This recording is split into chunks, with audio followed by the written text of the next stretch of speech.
para la aplicación y el cálculo de un domicilio, con el solo hecho de conocer la ley de Ohm eh, y algunas aplicaciones, por eso le di ese práctico anterior, es suficiente. Es decir, porque no se necesita grandes cálculos, sino más que todo tener una lógica de cálculo. Para eso vamos a ver este PowerPoint que ya lo tienen cargado ustedes.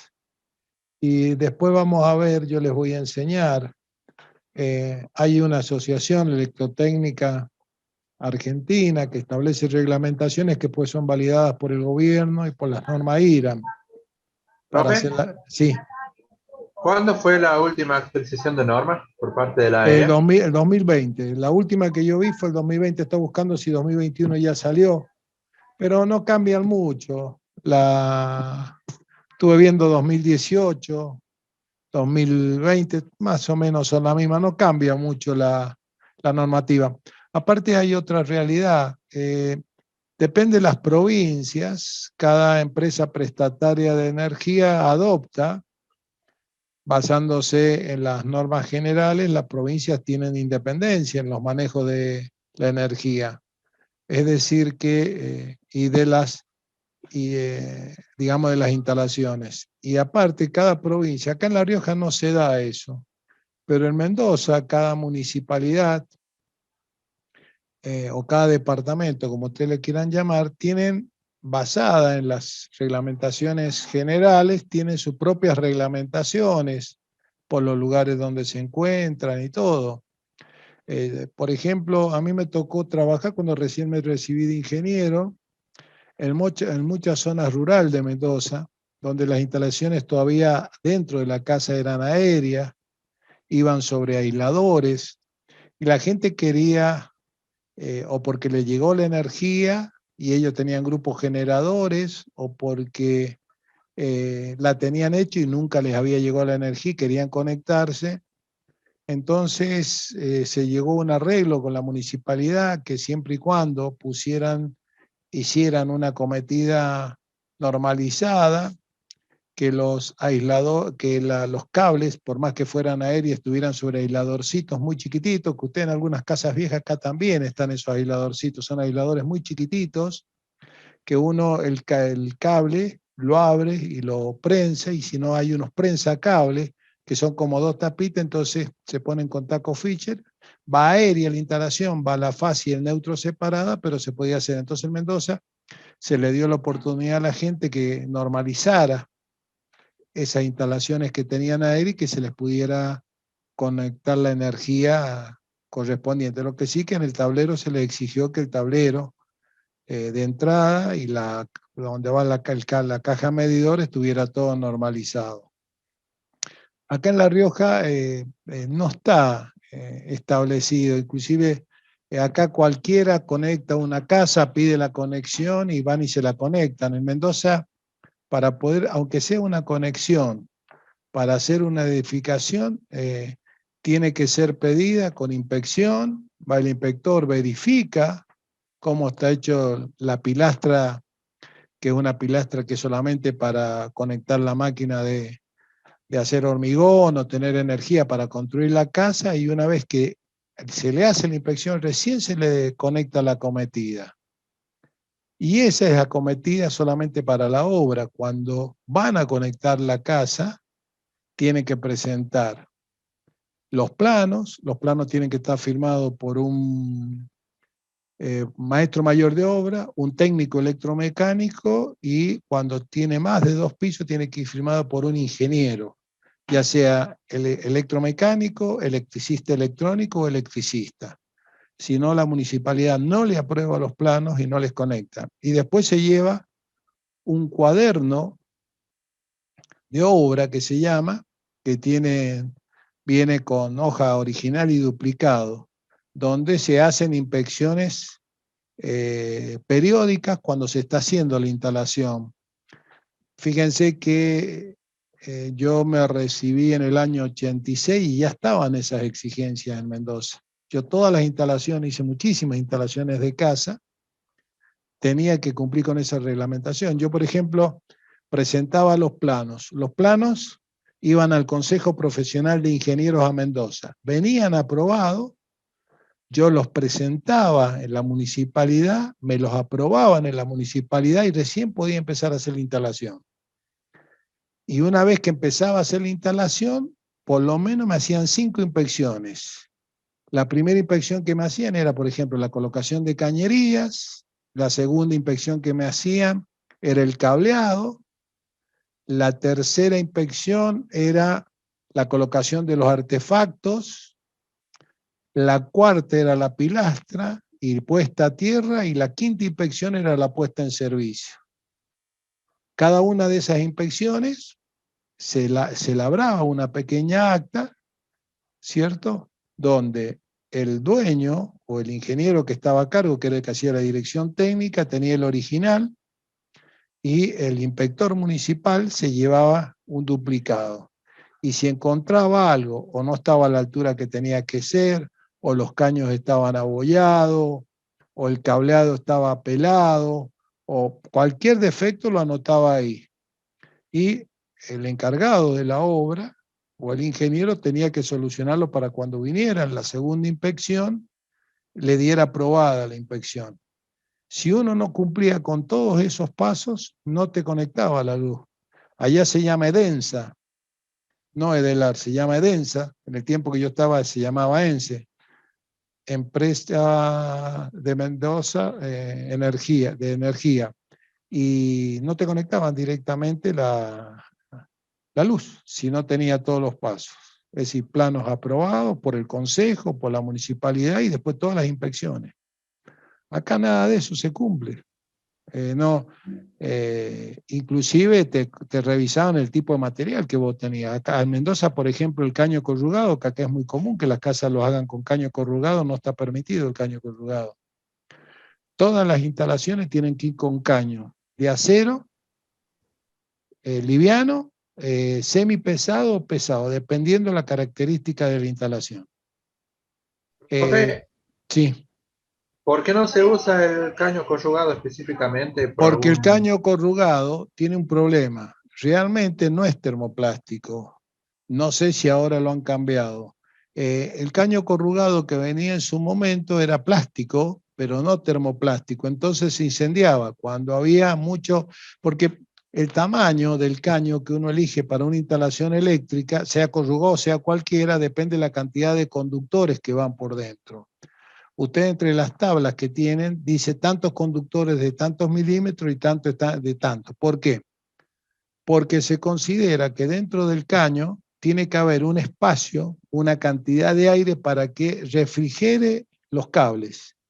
Es decir, no solamente el caño o corrugado o el caño común tiene que mantener los cables adentro, sino que tiene que haber un espacio para que el cable disipe el calor.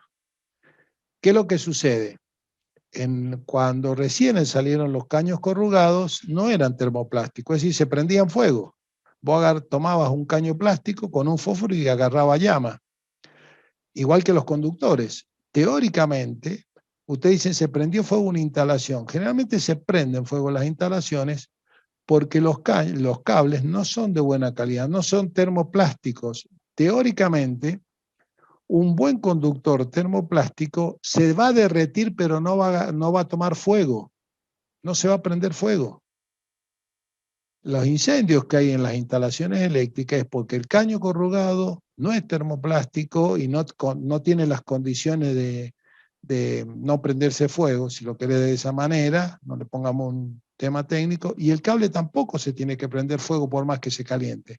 Se va a derretir, pero no se va a prender fuego, porque lo que enciende y hace, digamos que en una casa se prenda fuego por la instalación eléctrica, es que se encienden los cables, se calientan, hasta llega un momento que toman fuego. Teóricamente, si es un buen conductor, no se tiene que prender, se va a derretir. Vos vas a sentir el olor a quemado, va a saltar la llave, va a haber un cortocircuito, pero no se van a prender. Entonces, en Mendoza en eso son muy, han sido, y en otras ciudades, yo digo Mendoza porque es lo que a mí me tocó en mi época de ingeniero, cuando me dedicaba a hacer instalaciones, recién recibido, todas esas normas las tenía que cumplir, si no, no me la aprobaban la instalación. Iba el inspector y me decía, no. Igual que cuando uno hace una instalación y coloca caños que van puestos en la losa, uno tiene que cubrir perfectamente todas las bocas, cuestión de que cuando le ponen un vibrador a la losa o la llenan, no se llene los caños con cemento. Para eso exige, los caños van conectadas a las cajas con boquillas, que suelen ser de chapa o aluminio enroscadas. Entonces, vos colocás el hormigón arriba. En Mendoza, cuando se hacen los barrios, se vibra. Entonces, por más que se vibre, el cemento no entra a la cañería. En Mendoza, por ejemplo, cuando no se hacía, cuando vos no tomabas esa precaución, de vos después quería pasar los cables y el caño estaba con lleno de hormigón. A veces pasaba, pero era una irresponsabilidad, porque vos te das cuenta cuando pasás la cinta de pasar el cable, que hay algo que lo está obturando, porque cuando vos lo pasás y si tiene hormigón dentro del caño, el caño se va raspando, el cable se va raspando y lo pelás. Y después cortocircuito seguro. Entonces, son toda una serie de normativas que uno dice, bueno, a veces dice uno, ¿por qué exigirán? Tienen su porqué. Bueno, la Asociación Electrotécnica Argentina establece todas esas normas. Que las provincias las cumplan o no es otra cosa. ¿Por qué? Pues las provincias tienen su empresa prestataria de energía y cada empresa se maneja de distinta manera. Yo, por ejemplo, para hacer cualquier conexión en Mendoza, tenía que llevar la inspección municipal. Es decir, primero la municipalidad me inspeccionaba, decía que estaba todo de acuerdo, estaba todo bajo norma, y yo iba con esa inspección y recién la empresa prestataria, que en ese momento era ENSI, ahora es Edensa, iba y me conectaba a la casa. Y para hacer la conexión provisoria, para construir la casa, tenía que yo y pedía esa conexión provisoria y me hacía cargo que estaba bien hecha. Entonces mandaban un inspector de la empresa prestataria de energía, verificaba que tuviera la protección, el disyuntor, la llave de corte, que tuvieran bien hecha la bajada y recién daban una conexión provisoria. Y en esa conexión provisoria los humos te dejaban poner 2 enchufes para conectar 2 máquinas, no más de esas. Y te daban energía para 2 máquinas. Y después, cuando vos terminabas la instalación, ¿cierto? De la casa, que terminabas todo, que vos querías tenías que pedir una inspección de la pilastra definitiva. Te inspeccionaban la pilastra definitiva y recién una vez que te hacían la inspección de la pilastra definitiva te dejaban conectar ya definitivamente una casa. Acá no. Yo, por ejemplo, acá en San Agasta, yo puse una pilastra trifásica, yo la hice con todas las normas, por seguridad mía, pero yo le pedí a Edelar, firmé un papel que quería trifásica domiciliaria, vinieron y me pusieron el medidor. Para adentro nadie me revisó nada. Yo tengo disyuntor, tengo todo, pero porque yo me dedicaba a hacer instalaciones, así que conocía todas las normas. Entonces yo, más que para mi casa, la hice con todas la normativa para seguridad mía. De hecho que yo, por ejemplo, en la instalación que tengo en mi casa, si a mí se me corta una fase, porque yo entro con las 3 fases, porque es trifásica domiciliaria, por ejemplo, si en la calle se corta una fase, yo perfectamente de un tablero seccional que tengo adentro, puedo dejar las otras 2 fases, anular una y retroalimentar con una en la fase que ha quedado y tener toda la casa lo mismo, nada más que tengo 2 líneas adentro con la misma fase. Eso se llama selectividad del circuito. Pónganse que se cae y se pone en corto el transformador trifásico que hay en la calle y llega una sola fase, me está llegando. Así que a mí me llega una sola fase, ¿cierto? Yo puedo con esa sola fase alimentar toda la casa por los tableros como los he hecho, porque yo tengo posibilidad de levantar las llaves de las otras fases y retroalimentar con una sola fase toda la casa. Bueno, eso se llama selectividad, ¿cierto? Y pensarlo al circuito como uno lo va a hacer. Bueno, ayer en Mendoza todo eso te lo exigen.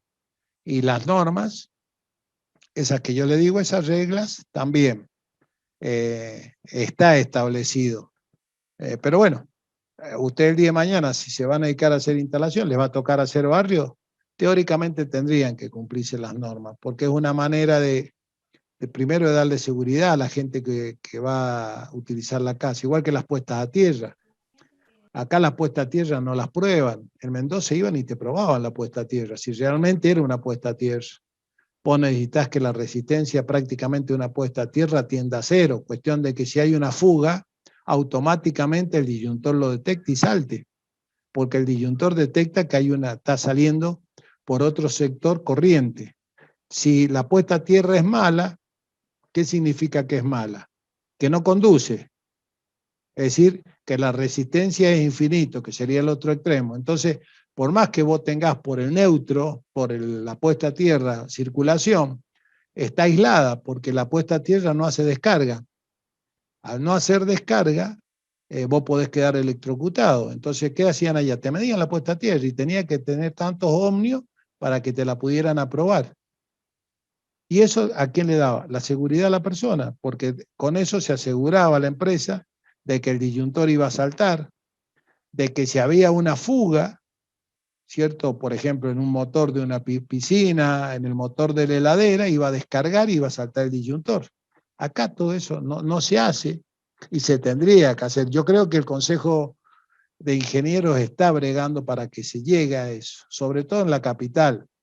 En los departamentos todavía es mucho más difícil lograrlo, pero por lo menos en la capital exigir toda construcción nueva que cumpla con las normas, pero no por el hecho de cumplir con las normas, sino por el hecho que es seguridad para las personas, ¿cierto? El hecho por ejemplo, el hecho de que para un toma corriente no se puede utilizar cable de 1 milímetro. El cable de 1 milímetro vos lo podés utilizar para una boca de luz, pero no para un toma corriente. Un toma corriente tiene que ser de 1,5 milímetros para arriba. Lo ideal sería 2,5 milímetros, fase y neutro. Vos con eso te asegurás que si conectás algún elemento, como puede ser una estufa, que ahora las estufas eléctricas son 2.000 vatios, cualquier estufa eléctrica, dividido 1.000 vatios, dividido 220 y te va a dar el consumo que tiene. Entonces con eso te asegurás que los conductores no se calientan, que no tenés pérdidas. Y esas son las cosas que uno como ingeniero tiene que prever. ¿Mm? ¿Alguna preguntita sobre eso, chicos? Esa fue un poquito la introducción para ver instalaciones domiciliarias, que es lo que vamos a ver ahora. Ninguna por mi parte, ingeniero. Vamos a ver si se cargó un PowerPoint. Es un resumen realmente de una instalación domiciliaria y bueno, y en este resumen que usted lo tiene encargado, dice ley de Ohm, porque realmente lo que se aplica es la ley de Ohm. ¿Por qué se aplica solamente la ley de Ohm? Porque el circuito o lo que sería la impedancia del circuito son tan cortitos los trayectos dentro de una casa que no se tiene en cuenta, se desprecia. Profe, Sí, sí. nosotros vamos a llegar, por así decirlo, hasta el pilar de luz. No, con el pilar, la definición del todo el tablero del pilar. Ah, Solamente bien, bien. ustedes al otro lado van a entregar, si es monofásica, 2 cables, porque la puesta a tierra se conecta a la caja, la puesta a tierra va a conectar generalmente al lado de la pilastra, pero ustedes hacia adentro van a ver, si es monofásica van a ver con fase neutro y puesta a tierra, si es trifásica van con las 3 fases RST, neutro y puesta a tierra. La puesta a tierra no es el neutro. La puesta a tierra se conecta en el transformador con el neutro, por eso por un problema de circuito y equilibrio. Pero la puesta a tierra es otro conductor que generalmente ahora se ha normalizado, que es de color verde, como lo traen los artefactos, con una línea blanca.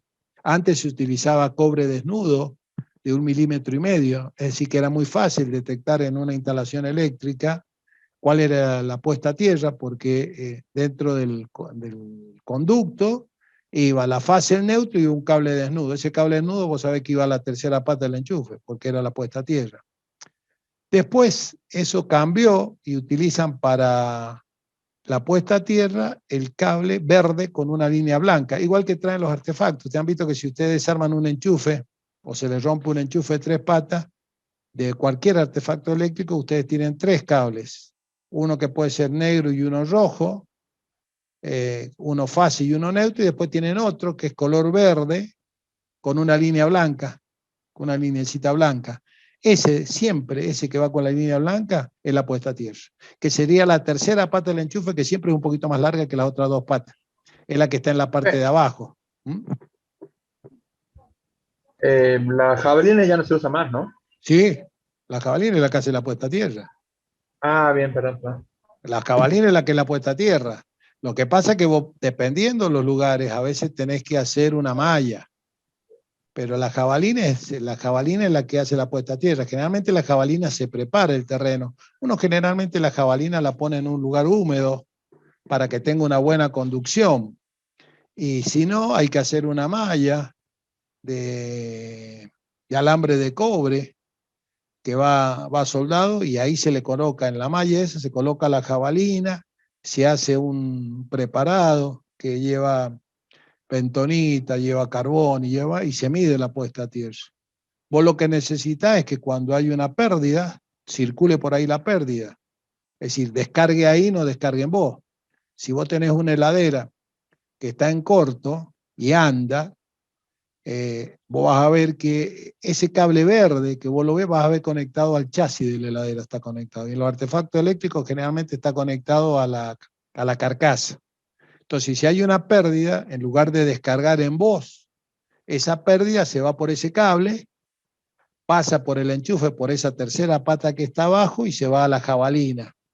Entonces el disyuntor diferencial detecta que hay una pérdida, que hay una parte de electrones que no están volviendo. Acuérdense que yo había dicho que la corriente alterna es una vibración, uno la puede contemplar como una vibración, por eso ciclo positivo, ciclo negativo, hemiciclo, perdón, positivo, hemiciclo negativo, como si los electrones vibraran. Bueno, vos tenés una cantidad de electrones que no lo hacen, no lo detecta el disyuntor, por eso se llama disyuntor diferencial, y al detectar que hay electrones que no lo están haciendo, a través de él abre el circuito, ¿cierto? Entonces vos tenés que buscar dónde está la falla, dónde tenés las pérdidas. La forma más fácil de encontrar la pérdida en un circuito, desconectar todos los artefactos. Lo primero que tenés que hacer es desconectar todo lo que tenés conectado y empezar a conectar uno por uno para ver si es el artefacto, porque a veces no es la instalación, es un artefacto, un microondas, la plancha, qué sé yo, el calefón, la heladera, que es la que se ha puesto en corto o tiene pérdida. Entonces, la forma, antes de desarmar nada de la instalación, ¿qué se hace? Uno desconecta todos los artefactos y empieza a conectar uno por uno. Conecto primero la heladera, no salta el disyuntor. Después voy, conecto los veladores, no salta. Cuando voy a conectar el microondas, vieron que el microondas generalmente uno lo conecta y hace ruido, se prende la luz, el microondas. Conecto el microondas, cuando lo voy a prender el microondas, salta. El problema es el microondas. Ahí está el corto. Es el microondas el que se pone a masa. ¿Mm? O un horno eléctrico, o la tetera eléctrica. Mientras no la conecto, no pasaba nada. Cuando la conecto, salta el disyuntor. Y es la tetera eléctrica, antes de desarmar ninguna instalación. Ahora, si yo una vez que desconecto todo, largo la luz y salta, ya hay un problema en la instalación. ¿Por dónde empiezo? Empiezo revisando los enchufes. Que no haya conectado algo yo, que lo haya sobrecargado y que se me haya juntado el neutro con la fase o con la puesta a tierra. Entonces, ¿qué empiezo? Corto la corriente y empiezo a revisar enchufe por enchufe. O los portalámparas. Empezó a saltar después que explotó un foco o después de que un foco se me apagó. Entonces, antes de desarmar nada, tengo que ver qué pasó en la instalación o qué fue el instante anterior antes que saltara. Y a veces fue que uno al poner los focos, vieron que por ahí se giran los portalámparas y a lo mejor se enroscaron y se juntó el neutro con la fase arriba del portalámpara qué sé yo, en un centro de luz. Y lo único que hay que hacer es, si uno se acuerda que justo que enroscó el foco saltó, a lo mejor fue que se juntaron el neutro y la fase arriba del foco y es en el portalámpara nada más. Entonces, si uno lo tiene presente, eso lo que hace bajar, siempre hay que trabajar con las llaves bajas, sin energía. y revisa lo último que fue a conectar por lo que saltó. Y a lo mejor es solamente dos cables que se juntaron sin darse cuenta, uno lo enroscó, se giró el portafoco y se enrollaron los dos cables y se tocaron arriba. Estaban muy pelados cuando entraban al portafoco y al girarlo se tocó el neutro con la fase y ya es un cortocircuito y por eso me salta el disyuntor. Cuando quiero conectar me saltan las llaves. Eso también es muy importante, es decir, no empezar a desarmar la instalación cuando uno tiene un problema, sino entrar a ver dónde y cuándo empezó a fallar la instalación. A veces sucede que la instalación falla o empieza a fallar cuando yo pongo los aire acondicionados. Teóricamente, para los aire acondicionados yo tengo que poner llaves independientes y circuitos independientes por el consumo que tienen.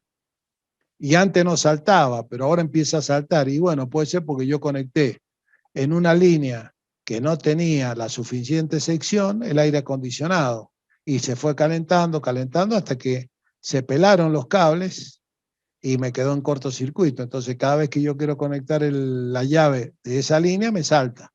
Y bueno, ahí ya tengo que ver. Y eso también es, si tuviéramos el laboratorio, fácil darse cuenta, porque teóricamente cuando ustedes se ponen la fase y el neutro, si ustedes cierran la llave y ustedes lo tienen dividido en circuito, cuando ustedes le ponen el tester, si le marca continuidad es que en algún lado se están tocando, el neutro y la fase. Y el neutro y la fase no se tienen que tocar. Hay un montón de formas de probar una instalación eléctrica. Y generalmente cuando estamos en el laboratorio yo se las enseñaba. Porque a veces uno le pasa en la casa. A lo mejor es el velador que de la casa o porque se me cayó y se enredaron los cables y se tocaron en el portalámpara del velador y eso es todo el problema. Por eso, como consejo, cuando uno tiene un problema y salta la llave y salta la llave, lo primero desconecto todo y pruebo. Si desconectando todo no salta, alguno de los aparatos que yo tengo en la casa es el que me hace el defecto. Entonces empiezo a conectar uno por uno. Conecto primero uno, no salta. Conecto el otro, no salta, hasta que aparece el que hace saltar la instalación. Bien, creo que como introducción a una instalación eléctrica, no sé si me quieren hacer alguna pregunta. Por mi parte, no. No, profe. No. Bueno, nosotros lo que vamos a aprender, es decir, esto que yo les voy a enseñar, les va a servir para hacer la instalación eléctrica de su casa, de un galponcito, de lo que quieran hacer. Vamos a hacer hoy, mientras ideaba cómo hacer la instalación, vamos a hacer una instalación completa. Vamos a hacer un plano, aunque no sea muy grande, de una casita, si ustedes quieren, con 2 habitaciones, una cocina, comedor y baño. Lo más simple posible. Pero lo van a hacer a escala. ¿Por qué? Porque también van a hacerme la cantidad de material que se necesita. Es decir, Profe, sí. ¿podría repetir cómo sería la casa? ¿Cómo estaría distribuida? No, es una casa simple, 2 habitaciones, una cocina, comedor y un baño. Lo más simple. Y un garaje si quieren. Ahora tengo acá un planito, lo ven. Si quieren yo les puedo cargar algunos planos para que los copien, pero la van a tener que hacer a escala. ¿Qué significa? Yo no le voy a pedir que la hagan en un plano, que la hagan en AutoCAD. La van a tener que hacer a escala en una hoja. A escala significa que van a tener que las medidas que ustedes le den a las piezas, que le den a las cañerías, después ustedes van a tener que medir y me van a decir qué cantidad de caño van a usar, qué cantidad de cable van a usar, cuántas llaves van a usar. Es decir, van a hacer un cómputo de materiales. Que eso cuando uno hace una instalación eléctrica, ¿qué es lo que le interesa al dueño o a quién? ¿Qué material voy a utilizar? ¿Qué cantidad? Entonces, ustedes van a hacer un cómputo de materiales y para eso, para poder hacer un cómputo, generalmente hay que hacer el planito a escala. 1 en 50, 1 en 25, esa es la escala le dije a ustedes.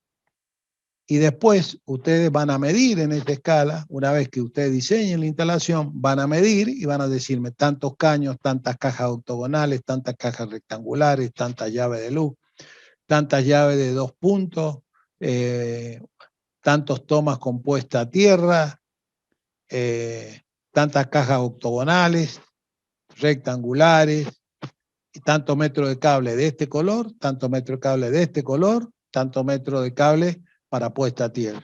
Es decir, como si tuvieran que hacer una instalación en serio. Aquellos que son técnicos electromecánicos saben de qué estoy hablando, ¿cierto? Sí, profe. Sí, profe. Porque ustedes lo vamos a hacer y si no, bueno, este año no podemos ir a los laboratorios, el año que viene cuando estemos en conocimiento, nos vamos a dedicar 2 o 3 clases como para que podamos hacer esto que yo le estoy explicando. Es más lindo ir al laboratorio y hacerlo, pero que a ustedes les sirva de algo. En mi caso, profe, en cuarto año, bueno, en secundario, ¿no? Yo fui a una Sí, sí, técnica. sí. Sí nos hacían hacer lo que vendría a ser una práctica, hacer una simulación de una instalación dentro de la escuela. Claro, y si, digamos, no es tan complicado. Ahora van a ver, yo preparé en el PowerPoint, este está preparado en forma muy simple, pero no es tan difícil. Lo que sí hay que ser muy ordenado. Por eso también les he puesto un pequeño orden a seguir para hacer la instalación. Entonces pasamos un poquito a ver el PowerPoint. A ver dónde lo tenemos acá. ¿Pudieron levantar la última clase que les grabé? Sí, profe. Bueno. Bueno, esto ya lo conocen, lo hemos visto, vamos a sacar esta barra de acá, vamos a poner acá abajo la barra. No hace falta mucha historia sobre esto, porque justamente el práctico que le he hecho hacer en base a esto. Esto ya lo vimos, está perfectamente hablado, charlado, detallado. Bueno, circuitos eléctricos están formados por la fuente, el interruptor, el receptor, el conductor. Y lo que nosotros habíamos visto, 2 tipos de corriente, corriente continua y corriente alterna. Generalmente para una casa, para la instalación de una casa, se la calcula como si fuera de corriente continua. El cálculo, se usa la ley de Ohm sin necesidad de hacer el desfasaje de corriente, tensión, pero se trabaja con 220 y con los watts que tiene que ser. La primera parte es un plano tipo, determinación de los centros y los interruptores. Acá tienen un ordenamiento. Es decir, que lo que yo les decía, el plano tipo que nosotros vamos a hacer, si quieren hacerlo más grande, más chico, como ustedes quieran. La distribución también. Determinación de los centros y los interruptores. Los centros son los centros o las bocas, tanto para colocar los focos, como las bocas donde van colocados los tomacorrientes y las llaves, los que van sobre la pared. Y también hay bocas donde van colocadas las, digamos, los portafocos de pared, ¿cierto? Que son, por ejemplo, los que se utilizan en el baño. En el baño no va colgado un foco en el medio del baño, sino que el portafoco va puesto en un plafón que está puesto en la pared sobre el espejo. Eso también es una boca. Determinación de toma corrientes, cálculo del conductor por caño, de los conductores por caño, es decir, hay una tabla, yo no me acuerdo si ya se la cargué la tabla, donde te dice cuántos conductores podés colocar por caño y de qué medidas pueden ser los conductores.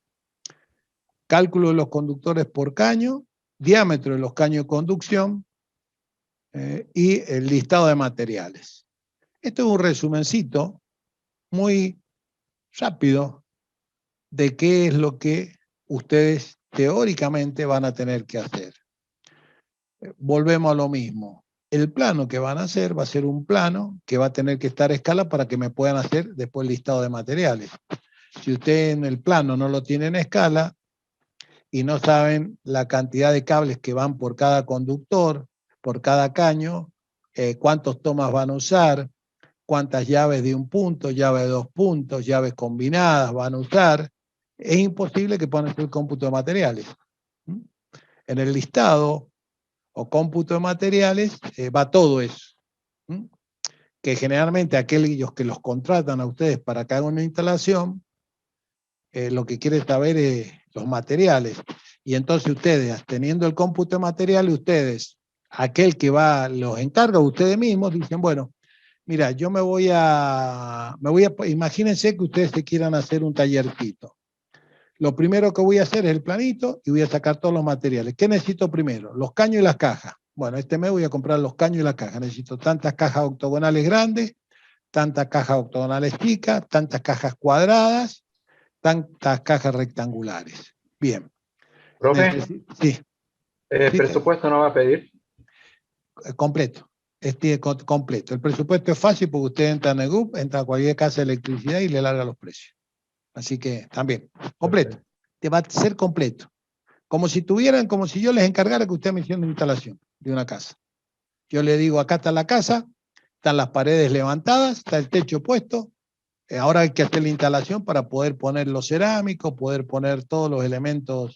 Bueno, el piso generalmente no, solamente la entrada así, subterránea y es todo hormigonado, pero si no, el piso se puede poner, pero si yo voy a hacerle alguna terminación a las paredes especial, generalmente la pared se pica, se ponen los caños, una vez que se ponen los caños, igual que en el techo, se tapan todas las bocas con papel, cuestión que no se llenen de hormigón. Entonces después viene el que revoque, el que le da la terminación.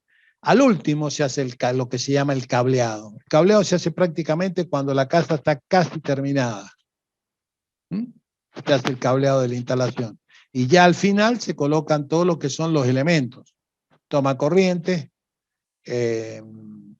llaves, portalámparas, elementos o artefactos especiales, que la gente quiere que le coloquen, qué sé yo, una araña en el comedor, dos apliques en la pared para el baño, uno que alumbre de cada lado del espejo. Bueno, eso es al último que pone. Y ya serían los artefactos eléctricos permanentes que va a tener cada boca. Bueno, yo acá tienen una casa tipo, ¿cierto?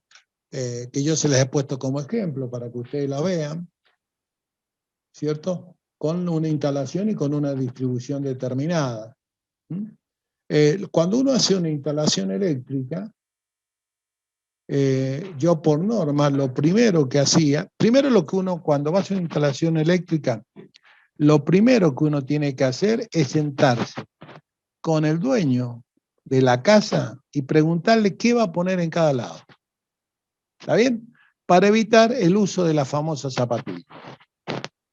Por ejemplo, en la habitación del matrimonio, y es una sola cama, generalmente se coloca un toma corriente a cada lado de la cama, un centro en el techo y en la donde se prende la llave, que sería por ejemplo, este es un dormitorio.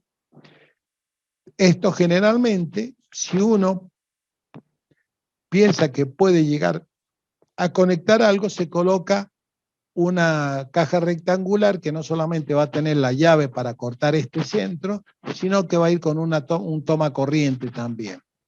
Acá si ustedes ven este toma corriente, que acá figura con... toma. ¿Cómo?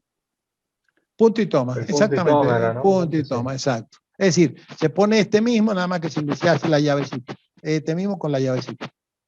Punto y toma. Por ejemplo, acá yo tengo sala de estar. La sala de estar generalmente en una sala de estar, uno suele colocar, bueno, este es una cocina bastante grande, esto, por lo que estoy viendo yo. Fíjense que tiene un toma acá. En este caso, como han hecho la distribución, fíjense que el caño va sobre la pared. Sin embargo, de acá va por el techo. Acá tiene, esto por ejemplo, esto es muy difícil, esto que está hecho acá no se hace. Nunca se hace esto que está hecho acá. Acá se va a una boca acá y después se distribuye. Este tipo de conexión, por ejemplo, yo como técnico no la hago. En último caso, me vengo acá, pongo caño de 3/4 acá y de acá voy acá. No hago este cruce. Este cruce que está hecho acá no es lo más adecuado. ¿Mm? ¿Se entiende, chicos? Acá, Sí, profe. acá cuando uno va a hacer una instalación, en la parte de arriba se ponen los conductores. Esto significa 2 conductores de 1,5 milímetros más 1 por 2,5. Esta sería la puesta a tierra, teóricamente. Teóricamente. Esto sería teóricamente. Bueno, eso hay normas, esas normas de cómo se coloca. Siempre en la parte de arriba van los conductores, en la parte de abajo va el caño. Acá está el caño, pero está el milímetro, 12,5, que es el caño de media pulgada. Cuando dice 12,5 es caño de media pulgada, lo que uno conoce como caño de media pulgada. Pero la normativa dice, en la parte de arriba va el caño, digamos, se coloca la cantidad de conductores y por la parte de abajo va el diámetro del conductor. Y ahora se está exigiendo instalaciones independientes. Lo que es teléfono tiene una instalación de cañería independiente, y para lo que es fuerza, entre paréntesis, que sería el uso de aire acondicionado, lo más conveniente es que vaya con una instalación independiente. Si yo le voy a colocar a cada habitación o a cada lugar de estar un aire acondicionado, por decirlo, voy a colocar 3 aire acondicionados, lo más conveniente es hacer una instalación independiente que haga la distribución de los aire acondicionados.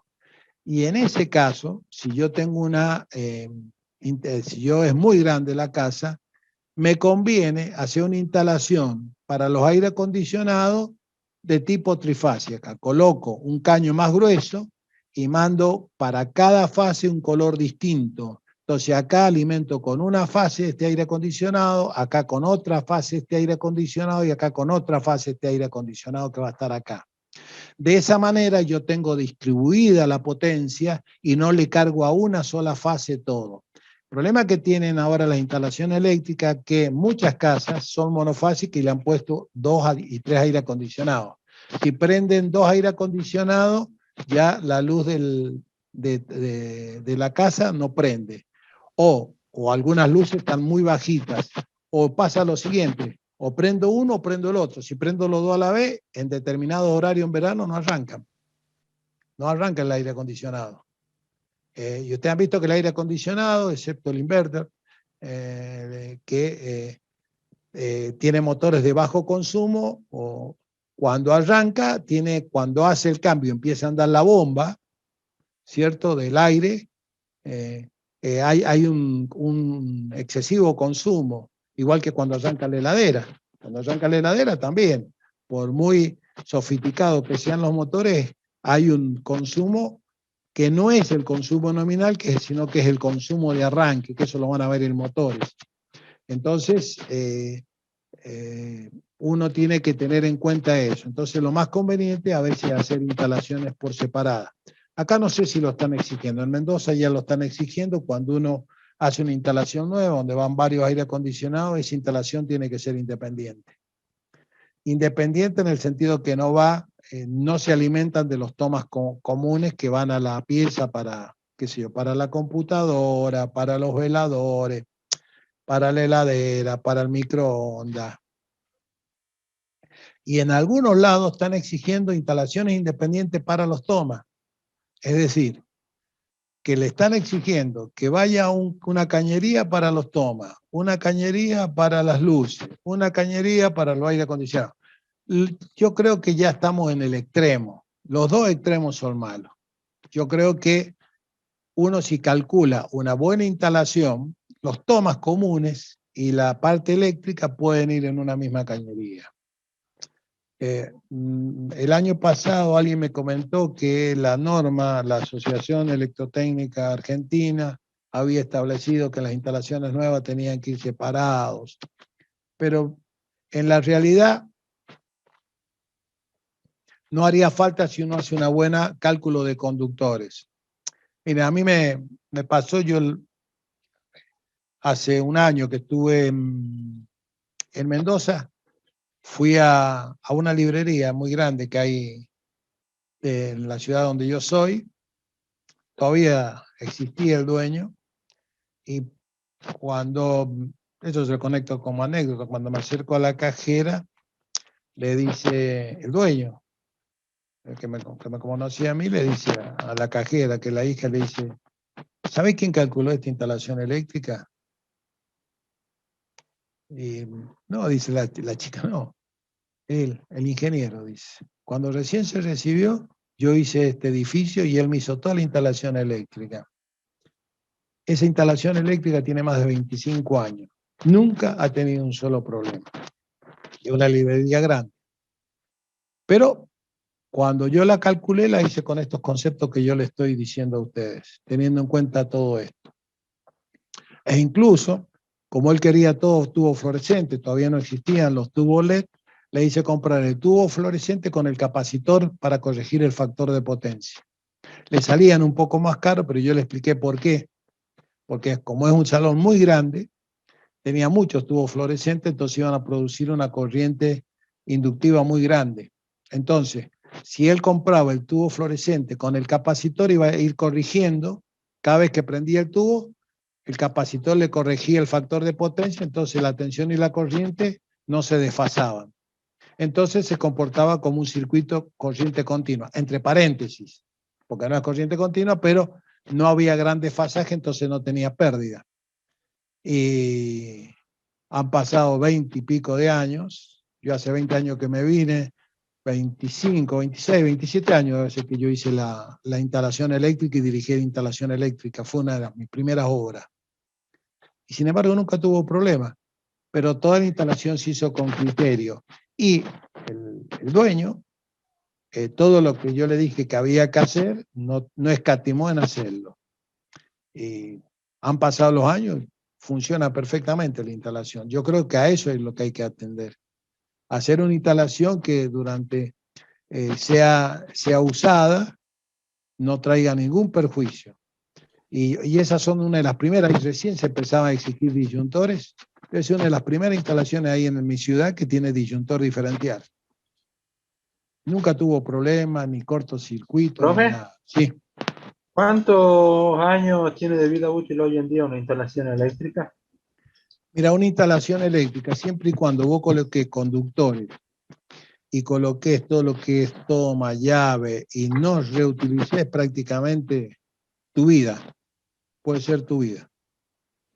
No tiene, es interminable. Yo tengo la casa, por ejemplo, paterna mía, esa casa fue una de las primeras casas de la ciudad esa, es instalaciones aéreas, pero bien hecha como yo le decía, con aisladores, con todo. Esa casa tiene más de 100 años, debe tener como 170 años, esa casa, porque era de mis abuelos, hoy vive mi madre que tiene 90 años, así que suben años. Y esa fue la casa paterna, donde criaron a mi papá, que ya falleció. Entonces, miren la cantidad de años que tiene esa instalación. Está hecha con las normas de esa época, pero con todo este tipo de precaución. Aunque era aérea, tenía todo este tipo de precauciones que yo le estoy diciendo. Esa instalación debe tener más de 170 años. Y funciona perfectamente. Así que depende de la calidad de los materiales que le pongas, depende de los conductores, que esté bien calculado, que las secciones sean las adecuadas, que no ponga enchufe en un enchufe que es para poner que te consuma 9 amperes, que vos enchufés la heladera, el microondas, también te trajeron un calefón, también lo enchufé ahí, y si no lo podés enchufar, le pones una zapatilla y le enchufás 3 cosas más. Por eso cuando uno, ¿dónde es el lugar donde más enchufe hay que poner, donde más cuidado hay que tener? Y en los lugares donde uno está permanentemente, en la cocina. La cocina o cocina comedor, como ustedes le quieran llamar, no menos de 3 o 4 enchufes. Porque ahí conectan todo, que la pava, que la heladera, que el microondas, todo lo conectan ahí. Entonces, ¿qué hace? Le El ponen baño, profe, también el puede ser, baño ¿no? el baño con 2 enchufes bien puestos funciona perfectamente. Vos podés colocar un enchufe punto y toma en la puerta de entrada y que no te quede atrás de la puerta, porque eso también lo he visto, que ponen cuando hacen la tirada de los caños para colocar, se olvidan que la puerta se abre al revés. Entonces vos entras al baño y tenés que primero meterte al baño, cerrar la puerta para prender la luz. Generalmente, cuando vos abrís la puerta del baño, lo primero que te tenés que encontrar es con la llave. Generalmente ahí Pasa se pone mucho. claro, sí, pasa mucho. Yo lo Yo he fui a visto. una casa y pasó de eso de que la puerta del baño tapa el punto y toma. Claro, eso generalmente uno pone, si no es un baño muy grande, con un punto y toma, funciona. Si ya es un baño que ¿viste? Se utiliza secador y todo, es conveniente del otro lado del espejo, en contraposición donde está el punto y toma, poner otro toma corriente más. Con 2 tomas corriente es suficiente. Y alejado de todo lo que es la bañera y todo eso, ¿no? Depende, si después tenés jacuzzi, tenés otra serie de cosas, bueno, esa es otra historia. Por eso, lo primero que uno tiene que hacer cuando va a hacer una instalación, sentarse con el dueño o con el que va a vivir en la casa. Y que le cuente a uno qué es lo que va a poner en cada cosa. Y a partir de ahí uno diseña. Y una vez que uno tiene el diseño, que se llama bosquejo, ir al dueño y decirle, mira, yo acá voy a colocar esto. ¿Te alcanza? ¿Qué vas a conectar acá? Y yo acá quiero conectar esto.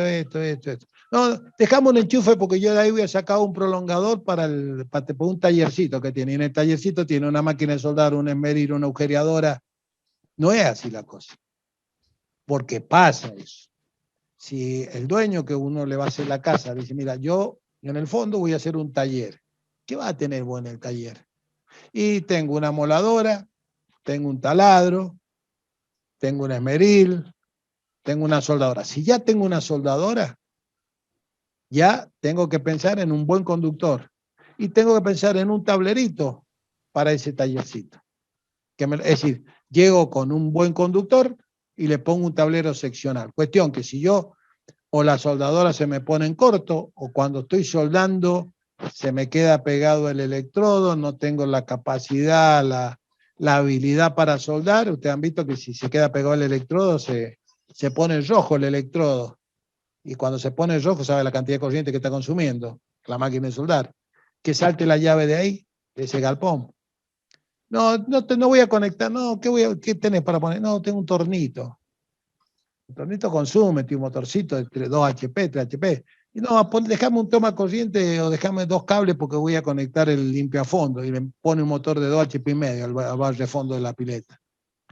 Todo ese tipo de cosas, cuando uno va a hacer la instalación de una casa, las tiene que tener en cuenta. Por eso es muy importante, cuando uno va a diseñar, sentarse con el que va a ocupar la casa o con el dueño y preguntarle qué va a poner en cada lugar. Y a partir de ahí hacer el diseño. Esa es la forma más. Es decir, que si yo les preguntara a ustedes qué es lo primero que tienen que hacer, no solamente tener el plano de la casa, sino hablar con el que va a vivir la casa y preguntarle qué es lo que va a conectar en cada lugar y en qué lugar lo va a conectar. Es decir, tener una idea cómo van las camas, dónde va la mesada de la cocina, dónde va a ir la heladera, dónde va a poner el microondas. No voy a conectar nada. Y después, como ha pasado acá cuando empezó a escasear el gas, hay un edificio completo que no tiene instalación de gas, toda instalación eléctrica tiene, para cocinas eléctricas. Ustedes saben lo que consume la cocina eléctrica, ¿no? Y no lo tenían previsto eso. Claro, no lo tenían previsto eso. Es decir, vos no podés hacer un departamento con todos los artefactos que sean eléctricos, inclusive la cocina, si no lo tuviste previsto en la entrada del tablero principal. Y cuando pediste energía a Edelar, dijiste, no, una casa tipo, un departamento tipo. Un departamento tipo tiene un montón de cosas que son a gas, que no usan energía eléctrica. Ahora, si vos todo lo vas a hacer con energía eléctrica, te tenés que poner a hacer números. ¿Qué potencia vas a ocupar? Y en base a eso, es la potencia que vos vas a pedir en tu medidor. Y a lo mejor un medidor monofásico te pasás. O el medidor se convierte en un medidor de carrera. Y ¿por qué me vino 20.000 pesos de luz? Y te vino 20.000 pesos porque vos en un monofásico, en una acometida monofásica, conectaste lo que tenía que ir conectado en una trifásica para vos poder distribuir la potencia. Por eso es importante tener muy presente qué es lo que uno va a conectar, antes de ponerse a hacer nada. Qué es lo que va a conectar y después cuando uno sepa lo que va a conectar, pasamos al paso siguiente. El paso siguiente es determinar las bocas. ¿Cuáles son las primeras bocas que se determinan? Estas. Los centros de boca, acá. Yo, por ejemplo, acá, por ejemplo, yo acá, si yo lo hubiera hecho este plano, Yo acá le hubiera puesto un centro boca. Es decir, yo hubiera puesto en cada uno de los lugares de estar un centro de boca. Yo de acá no hubiera hecho esto que hizo acá. Yo hubiera ido acá a otro centro de boca. Porque es acá que no ha puesto nada, ¿cierto? Y después, si se le ocurre poner un televisor, ¿qué va a poner? Una zapatilla de este enchufe para poner un televisor en esta parte de acá. Porque esto tiene esa pinta de ser un tipo sala de estar, ¿cierto? Entonces, uno, todas esas cosas las tiene que tener en cuenta. La zapatilla es un gran Profe, error, profe. Sí, sí, escucho, chicos. ¿y qué opina usted de de las casas estas que hace el gobierno con el tema de la instalación eléctrica? Mira, de hecho que no lo inspecciona la municipalidad, ya estamos en falta. Y de hecho que no hay una reglamentación municipal para ver si las instalaciones están bien hechas, estamos en falta. Yo he visto instalaciones eléctricas donde todos los cables son de 1 milímetro y del mismo color. Tenemos dos problemas ahí. No sabes cuál es el neutro, cuál es la fase. Primer problema. Segundo problema que tenés, que vos no podés tener toda la instalación con un mismo color. Hay una normativa que te dice de qué color tiene que ser por ejemplo, cada fase y el neutro. De no ser así, vienen indicadores y vos en tu tablero principal o en tu tablero seccional vos marcás. Si vas a usar para el neutro color celeste, por decirte, vos le colocás, vienen unos precintitos que son específicos, que traen letras y traen números, ponés neutro. Entonces vos sabés que en toda la casa donde te aparezca un cable color celeste es neutro. Si vos tenés 3 fases, y bueno, una la voy a hacer con el rojo, otra. Generalmente el neutro se suele utilizar el negro. Ponele que no, que utilicé la celeste para el neutro. Por decirte, hay que ver bien la norma como lo está estableciendo ahora. Ponele que utilicemos el negro para el neutro. Y después tenés 3 fases. Entonces, si con el verde voy a la R, con el rojo, la S, y con el azul, la T. Y voy a utilizar el verde con la franja blanca para puesta a tierra. Entonces, en cualquier boca que vos abrás, es fácil identificar y no tenés que estar probando qué quiso conectar. No, me faltaron 3 metros de cable y tenía un pedazo de rojo y le puse el rojo. Entonces, sale con un cable y cuando llega a la otra punta de la casa, la misma fase llega con otro color, que no es el que sale.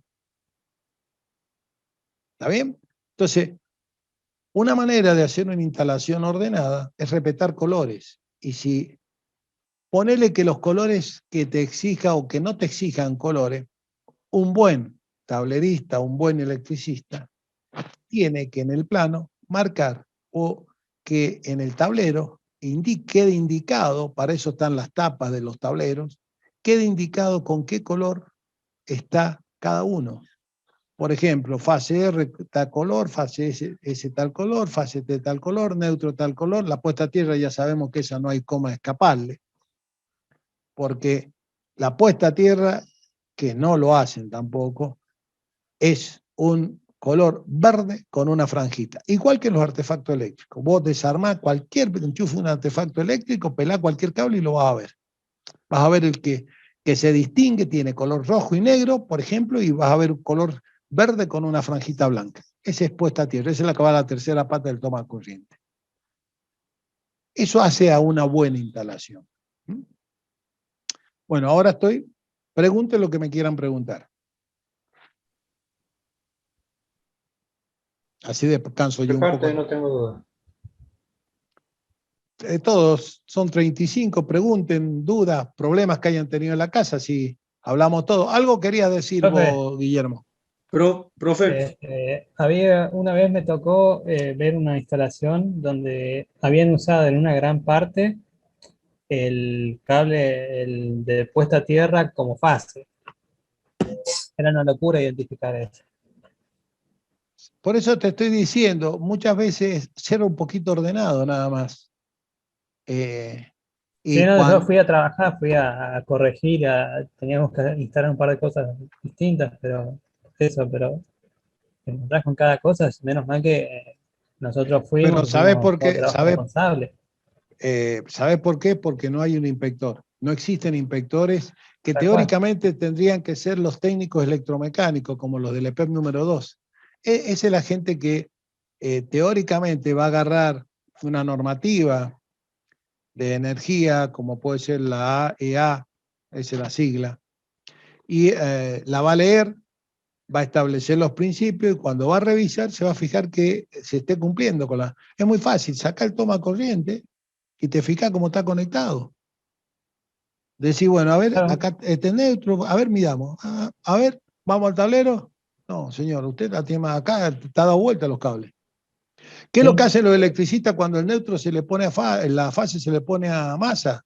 ¿Sabés lo que hacen? Dan vuelta el neutro con la fase.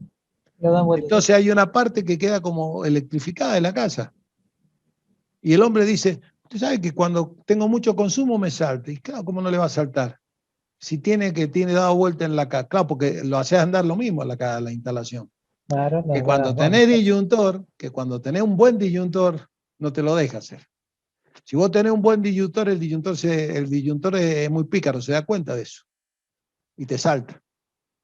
Pero en las casas que no tienen disyuntor, no, dice, la casa la tengo protegida, le puse 10 llaves termomagnéticas, ajá, la tenés protegida la instalación, porque lo que vos vas a morir pegado en la casa con la instalación que tenés.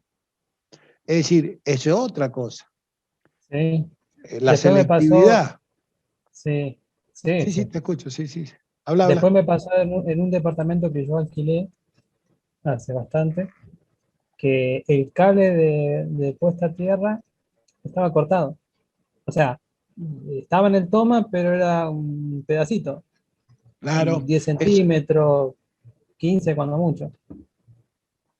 Bueno, ese es un tema, eso Ese pasa es muy peligroso, es muy es muy, peligroso, muy peligroso. es muy peligroso. Eso es una, digamos, es una mala praxis de un electricista.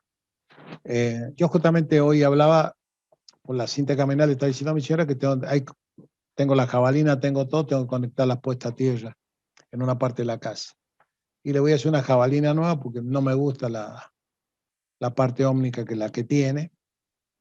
Entonces, como he hecho unos jardines, voy a aprovechar la humedad de los jardines y ahí va a ir puesta la jabalina, porque yo sé que siempre va a tener humedad y va a tener una buena salida a la corriente, pues si se pone algo en cortocircuito. Pero bueno, eso depende eso tiene que ver mucho con las inspecciones y con que la gente que sea capaz sea la que tiene que ir a inspeccionar. Eso no puede ser cualquier persona que vaya a inspeccionar. Tiene que ser tiene que ser un técnico electromecánico y ahí defiendo que a los técnicos electromecánicos y tiene que tener arriba una persona en el departamento electromecánico, una municipalidad, tiene que haber un ingeniero, sea electricista, Alguien responsable, un que sea responsable bien responsable y que no sea corrupto. O sea, Profe, sí, te escucho. en lo que vendría a ser la práctica, la experiencia, ¿cómo es la relación entre un técnico y un ingeniero electromecánico Mira, yo a la creo que hora de trabajar justamente? a la hora de trabajar, si vos me preguntás la experiencia que yo tengo con los técnicos, cuando yo me dedicaba a esa instalación, he hecho varios barrios y todo en Mendoza, mi relación fue siempre muy buena. Porque hay algo que reconocer, el técnico es el práctico. El ingeniero es el que te puede hacer el cálculo. Lo mismo, con el tiempo vos te pones el ingeniero. A veces cuando yo, por ejemplo, la casa mía de Córdoba la cableé toda yo, hice toda la instalación yo. Eh, pero no todos los ingenieros se han ensuciado las botas y saben. Entonces, yo creo que hay que respetarlo al técnico. El técnico tiene un límite, tiene un techo. De ahí para arriba es el ingeniero. Y hay una franja que comparten. Yo a vos te enseño como técnico y vos me brindás tu experiencia como electricista que hace las cosas. Es lo mismo que cuando vos vas a una fábrica. Lo peor que puede hacer un ingeniero cuando va a una fábrica es atropellarse al tipo que lleva 30 años en la fábrica. El ingeniero tiene que ser, el título no te da lo de ser señor. Yo creo que hay que respetar a cada uno por lo que sabe. Yo, la experiencia que he tenido con los técnicos que he trabajado siempre ha sido muy buena, siempre he tenido excelente relación, inclusive con los inspectores de obra. Si el inspector me decía, mira, Germán, no me gusta cómo va, porque fíjate que ahí si cuando vibran el techo se les mueve un poco, puede producirte un cortocircuito. ¿Y por dónde consideras que pongamos el caño? Mira, yo lo picaría por aquel lado y lo pondría por aquel lado. Mira, tenés razón, lo vamos a poner por aquel lado. Y si no, le decía, no, me parece que no, porque fíjate que por aquel lado está la caída del agua y la caída del agua generalmente, los techos generalmente filtran. Eh, Hay que aprender a convivir y hay que saber los límites de cada uno. El técnico no tiene que creerse que sabe lo que sabe un ingeniero, ni un ingeniero atropellar al técnico creyendo que porque es técnico sabe más o sabe. El técnico tiene una preparación que hay que respetársela y hay que enseñarle. Si uno hay en algunas cosas que conoce más, explicarle, porque nunca va a ser competencia el técnico. Es decir, ni tampoco tiene por qué competir, si a eso es a lo que te refería. Yo creo que se puede trabajar. El técnico, si vos me pedís una opinión de los técnicos fueron los que de alguna manera, en una época, en este país, eran la mano de obra que llamamos calificada y que hoy día le está haciendo falta. Hoy en la Argentina hace falta mucho ingeniero y mucho técnico. No hace falta solamente ingeniero, hace falta el técnico, el de la parte media, el que hace, el que te trabaja en el torno, el que te trabaja en la fresadora, el que te trabaja en el martillo, esos son técnicos que se especializan en algo y de eso saben mucho, y más que a veces que el ingeniero. Entonces muchas veces, cuando a mí me ha pasado, yo tenía un muchacho que me hacía las instalaciones, muy bueno, y cuando estábamos haciendo la instalación, yo le daba los planos, se lo explicaba y él empezaba a hacer la instalación. Y por ahí me llamaba y me decía, ingeniero, dice, usted mire, me ha puesto que esto vaya por este lado, pero fíjese que acá han puesto los caños del agua y después podemos tener problemas porque que gotea, que la bacha, ¿qué le parece si lo ponemos por el otro lado y hacemos la entrada, aunque gastemos un poco más de material, pero por el otro lado y nos evitamos el día de mañana que esa gente tenga problemas? Y si era lo que me estaba diciendo, era algo valedero, ¿por qué no lo voy a aceptar? Yo creo que eso va también en un poquito en eh, tiene una palabra, va en lo que uno tiene que respetar lo que el otro sabe, va en la humildad de uno. Como cuando yo a usted le digo, chicos, fíjense que no vaya a escribir alguna palabra con algún error, díganme, y la corregimos. Es lo mismo, nadie pierde nada. Lo importante es que se pueda trabajar en conjunto y que se pueda elaborar los proyectos y que sea el mejor proyecto. Entonces, yo sé por qué vos me lo preguntás, porque hay ingenieros que se creen muy superiores, como hay técnicos que se creen sabérsela toda. No, Los profe, dos, yo le preguntaba, ¿cómo se dice? Para conocer más o menos cómo es el panorama en la experiencia y eso. yo la experiencia que yo tengo conmigo, yo la experiencia personal que he tenido ha sido siempre buena. Yo no, sí,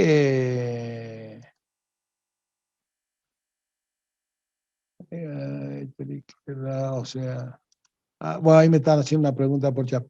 Yo generalmente no he tenido problemas, siempre he sido abierto a las sugerencias. Eh, sí me gusta que las cosas queden bien.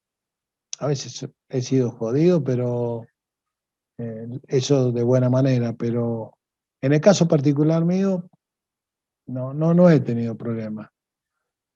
Sí, las cosas me gusta que queden bien. Y si me he equivocado, lo he reconocido, me equivoqué, punto. Ya está. Veamos cómo lo arreglamos. Dame una mano a ver cómo lo arreglamos. Nada más. No todos, no todos son iguales. Vos tenés, así como tenés ingenieros, tenés técnicos y técnicos. Pero se puede llevar perfectamente la relación porque los techos son distintos. Es decir, los techos que tiene cada uno para trabajar son distintos. A ver un poquito, voy a ver qué me están preguntando en el chat para irles contestando.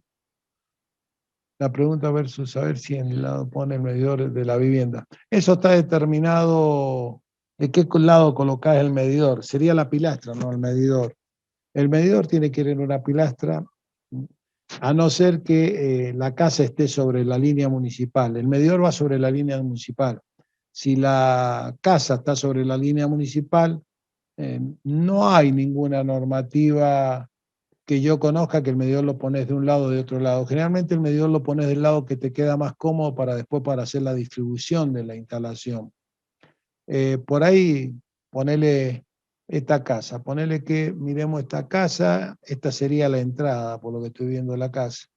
Esta sería la entrada de la casa. Y si la puerta se abre para aquel lado, el medidor, si acá tenés la alimentación, vos podés ponerle que esta casa esté, que esto continúe acá y llegue acá, la casa, y que esta puerta esté acá. Y acá te conviene poner el medidor de este lado, acá, que no te quede escondido cuando vos abrís la puerta. ¿Está bien? Y en este caso, por ejemplo, por lo que yo estoy viendo, el medidor lo han puesto acá. Está puesto porque acá dice alimentación. ¿Está bien? El error que tiene acá es que el medidor no puede estar a más de 5 metros, dependiendo la normativa de la línea municipal. Es decir que si vos acá tenés un parque, vos no te queda otra que ponerlo en la pilastra, en tu entrada al parque. Ponerle que todo esto sea parque. Vos tu medidor sí o sí lo tenés que poner acá. Que lo pongas de este lado, lo pongas de este lado es independiente. Es a donde a vos te quede más cómodo. Por ejemplo, a vos, si vos vas a colocar acá tu tablero principal, no sé el que me preguntó si está viendo lo que estoy marcando yo. Poner que vos ponés acá. Acá vas a poner tu tablero principal, a lo mejor a vos tu medidor te conviene ponerlo acá. ¿Cierto? ¿Sería Acá. subterráneo? Sí, en este caso subterráneo. Cuando vos tenés parque tiene que ir subterráneo. Y cuando vos ponés subterráneo tenés que cumplir con las normas para poner el subterráneo, que es el lecho de arena, la colocación del subterráneo, después lo cubrí de arena y por donde va el subterráneo tiene que ir de punta a punta una hilera de ladrillos pintada de blanco, que acá no lo hace. ¿Por qué? Y tiene que ir a 70 centímetros bajo el nivel del suelo, el nivel del suelo. ¿Por qué? Porque si alguien cava, pasan los años, si alguien cava por cualquier cosa, lo primero que va a encontrar es la hilera de ladrillos y le va a llamar la atención que esté pintado de blanco. Cualquiera que vaya a hacer algo y que vea un ladrillo pintado de blanco, no va a seguir con la pala. ¿Cuántas veces ustedes han escuchado que le dio corriente porque estaba cavando y se encontró con un subterráneo? Generalmente todos los subterráneos, que acá no lo hacen, en los parques tienen que ir con protección. Y la protección es un lecho de arena con una hilera de ladrillos pintada de color blanco arriba. Esa es la forma de colocar un subterráneo. Entonces, cualquier lugar donde vos cavás en tu parque, vos, si te encontrás con ese ladrillo pintado blanco, significa que abajo tenés un subterráneo. Y no le pegás el palazo al subterráneo y puede quedar pegado. ¿Entendés lo que te estoy diciendo? Ya Sí. aéreo no se tendría que usar. Cuando vos tenés un parque, las líneas aéreas se tendrían que evitar. Porque en el parque vos pones árboles, pones el viento. Es muy raro que en un parque no pongas un árbol, no pongas ramas, no pongas ligustrines, no pongas... Y eso crecen y te llegan al cable. Aparte, el cable se deteriora cuando está mucho a la intemperie. Yo acá, por ejemplo, he visto que el cable subterráneo lo ponen aéreo. Y si ustedes lo van a ver, el cable subterráneo cuando se pone aéreo se empieza a descolorear, empieza a cambiar ese color celeste que tiene y empieza a ponerse blanco. ¿Qué Sobre significa? todo con el sol que tenemos. Claro, ¿qué pasa ahí? Cuando se empieza a poner blanco es que los rayos ultravioleta están haciendo efecto sobre el material plástico, el termoplástico que lo protege y lo empieza a deteriorar. Lo mismo pasa con las cañerías de agua. Yo muy pocas veces he visto que acá, por ejemplo, las cañerías de agua que las forren o que las pinten. Por ejemplo, si vos no tenés para forrar una cañería, porque es muy caro la cinta que viene de aluminio, lo menos que le tenés que hacer es agarrar pintura al aceite, que uno tiene de cualquier color y pasar. La pintura al aceite tiene la particularidad que protege los caños de polipropileno de los rayos ultravioleta. No lo protege de las heladas. El problema de la helada es que se congela y se parten, pero sí te lo protege de los rayos ultravioleta. Los rayos ultravioleta, los caños de polipropileno los hace polvo, los rompe directamente, los quebrajea, los deja como vidrio. Bueno, yo acá tampoco he visto que se le dé mucha importancia a ese tipo de cosas, pero usted el día de mañana, por ejemplo, ustedes tienen que hacer una subida al tanque de su casa. Bueno, si no tienen para comprar, antes ¿cómo se hacía? Se compraba pintura asfáltica, se cortaba una bolsa, las bolsas que venían antes, arpillera, se cortaba en lonjas, se le pasaba Protex o pintura asfáltica a los caños y se envolvía con esa bolsa. Deben de haber algunas casas viejas donde ustedes han visto que están todos los caños protegidos. Bueno, ponele que no tengas Protex, no tengas pintura, por lo menos un tarrito de pintura celeste, blanca, que tengas, vos le pasás y ya le estás dando un poco más de vida útil a los caños. Por ahí vos tenés que hacer de abajo del caño, subir nada más que el pedacito de caño hasta la boca, donde te entre el flotante del caño, del tanque de agua. Bueno, agarra con pintura al aceite, pintura común y pintalo, si no tenés cómo protegerlo. Y eso te lo va a proteger y va a evitar que sea quebradizo. Ustedes fíjense en los sistemas de riego que hay puesto en La Rioja, los sistemas de riego por goteo que hay puesto en la finca, van a ver cada tanto un caño que está pintado de celeste, que sale, y hay una llave. Eso se llaman cabezales de campo. Los cabezales de campo están pintados todos. Y los que no están pintados, ustedes se van a dar cuenta porque van a ver el PVC que está todo descolorido.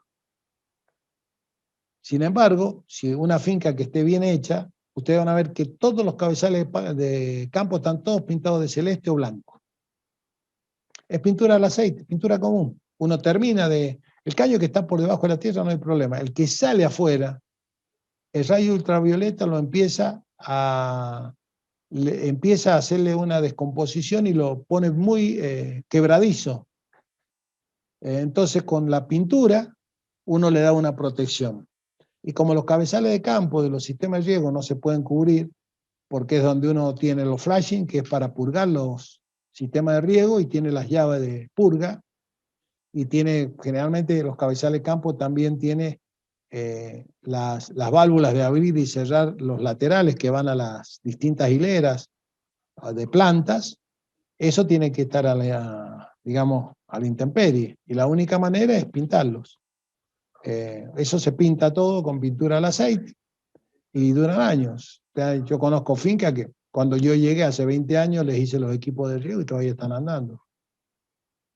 Ahora, si ustedes dejan el caño común de PVC a la intemperie o el de polipropileno, termina quebrajeándose, termina deteriorándose.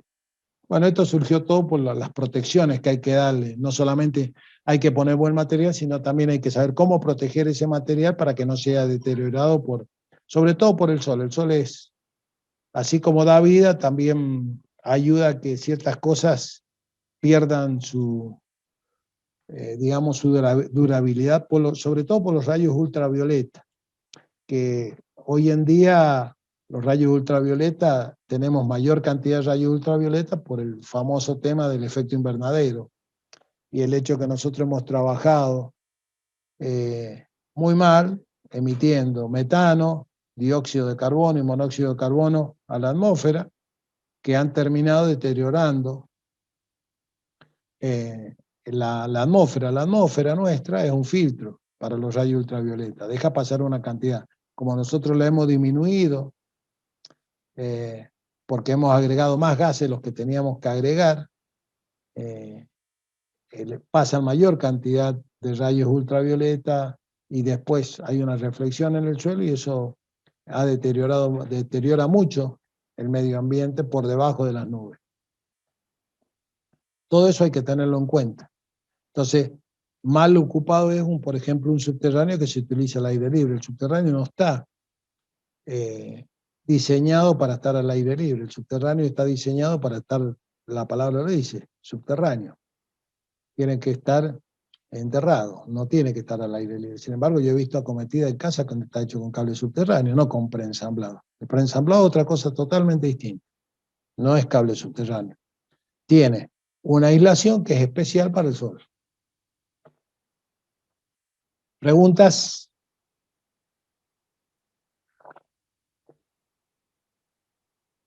No, profe. Ninguno. Bien. Bueno, más o menos digamos, una casa, si tendríamos que empezar por esto. Yo acá, fíjense, esto es una tablita muy común, ¿cierto? Donde circuito 1, acá por ejemplo, tiene 2 circuitos. En el circuito 1 tengo 4 bocas de luz de 40 vatios, tengo 5 bocas toma de 300 vatios cada uno. La potencia total acá, si ustedes multiplican 4 por 4 es 160. Acá tienen 5 por 300, 1500. El total son 1660 vatios. Y en la segunda, he hecho 2 circuitos, hacen lo mismo. Acá están sumados los 2 circuitos. Y acá está multiplicado por el coeficiente de simultaneidad o el de utilización, es el mismo coeficiente. Es decir, ustedes no van a tener los 2610 vatios permanentes. Ustedes a lo sumo tendrán conectado el 70% permanente, entonces por eso se multiplica por 0,7.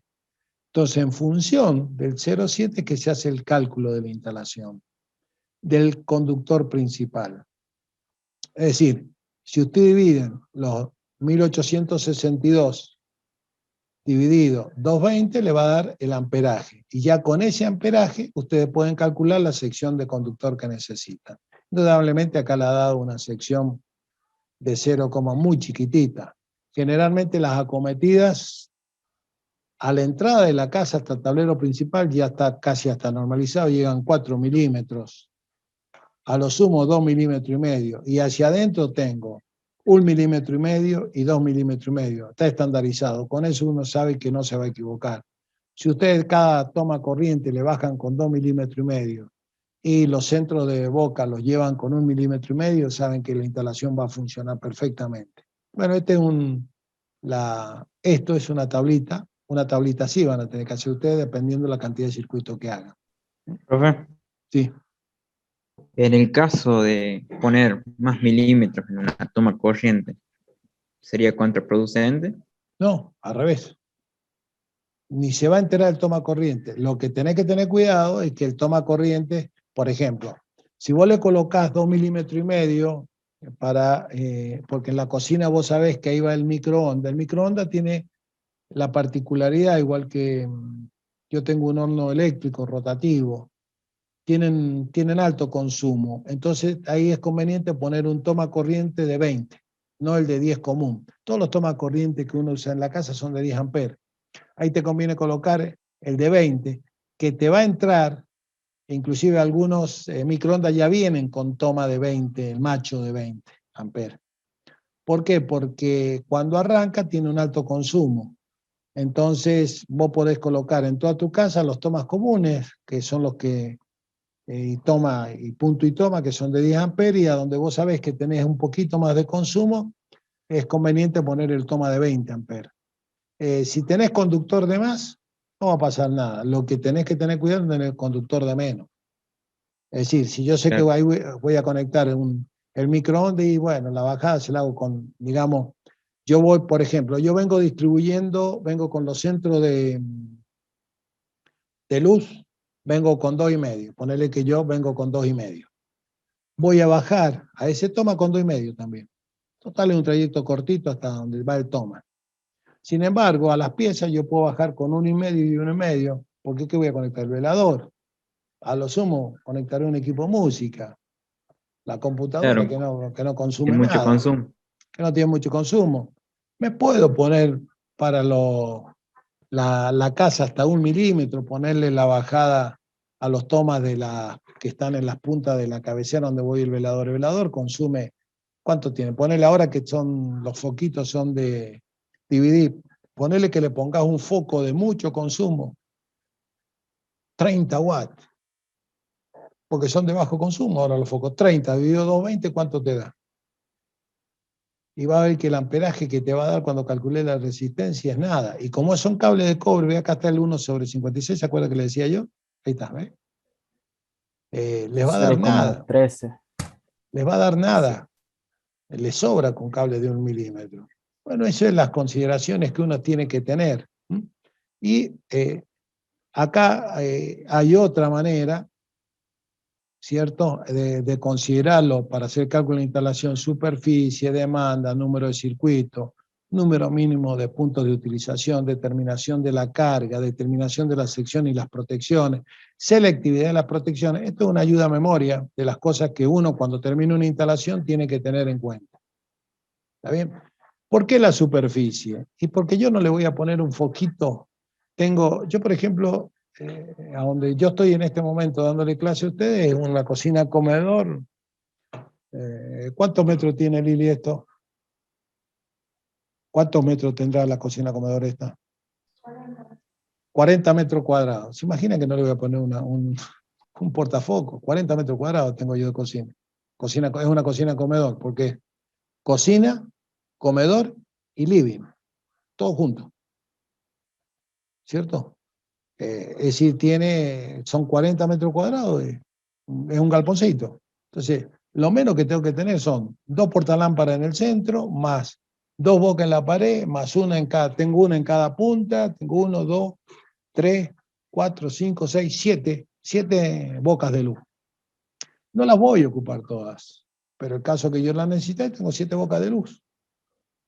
Yo generalmente utilizo en este momento tengo 1, 2, 3 bocas de luz prendidas, que es la normal, una sobre mi computadora, una en la cocina, donde está la cocina, la heladera, y una donde está del otro lado, porque es también living, el comedor. Bueno, por eso depende mucho de la superficie. Y van a ver otro PowerPoint donde hoy día se los voy a enseñar, porque esto era solamente un poquito la presentación de las cosas que hay que tener en cuenta, y era charlarlo un poquitito con ustedes como para que se den cuenta. Es un tema lindo para hacer, es un tema lindo para trabajarlo, y es un lindo tema para aprender, inclusive hasta para equivocarse es lindo. Al final les voy a pasar un videito, pero lo que yo quería, vamos a hacer, voy a conectar la tablet, vamos a hacer unos dibujitos como para entretenernos un poquitito, y como para que ustedes vayan entendiendo. Este tema lo vamos a trabajar lo suficiente. Lo que yo les pediría a ustedes es, Profe, sí, ¿cuándo sería la fecha de entrega de esto? no, esto nos va a llevar por lo menos 3 clases fáciles, nos va a llevar, para que hagan una buena instalación. Fíjense, yo voy a hacer acá, vamos a hacer una casa tipo. Imagínense que ustedes mírenla con buena cara esto.